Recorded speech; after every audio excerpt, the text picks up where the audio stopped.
Can plain, rough concrete be sexy? It certainly figures a lot these days in fashion ads. Massive geometrical forms in grey can be dramatic. Though the term sounds scary, brutalism is in again. Brutalist architecture emerged in the 1950s and survived into the 1970s. It always met with mixed reviews. Its distinctive aesthetic provokes both love and hatred. Indifference is not an option. Robin Hood Gardens is a London housing estate designed by Alison and Peter Smithson. It was completed in 1972. Today, many of the flats in the rundown complex stand empty.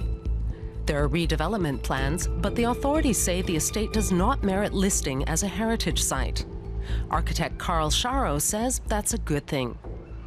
So the people over here suffered from the lack of investment and maintenance of the building, but also the building itself created a lot of the problems that could have been resolved with better design. Demolishing it now will provide us for an opportunity to continue the ideas that created this building in the first place.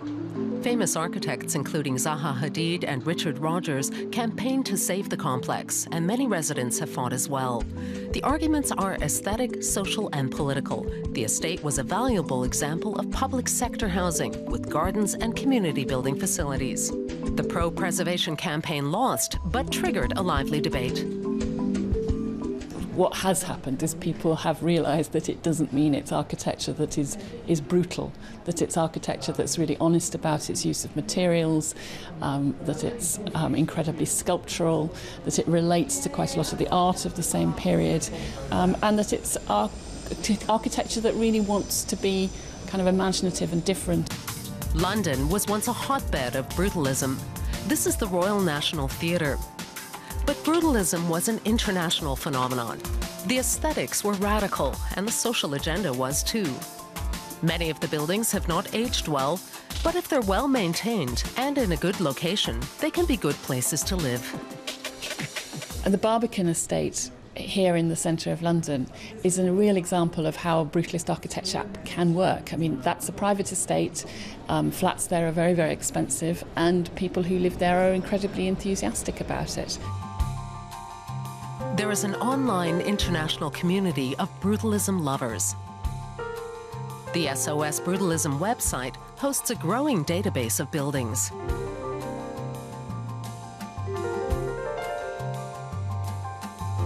The German Architecture Museum in Frankfurt is planning an exhibition.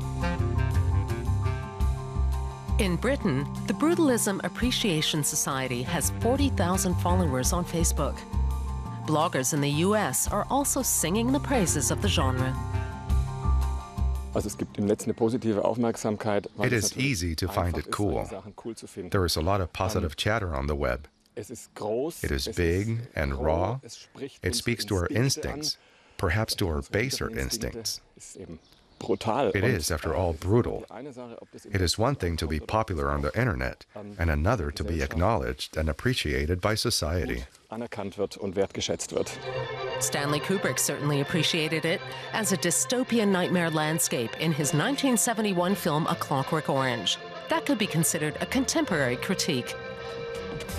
Nowadays, brutalist architecture has been tamed and harnessed by haute couture.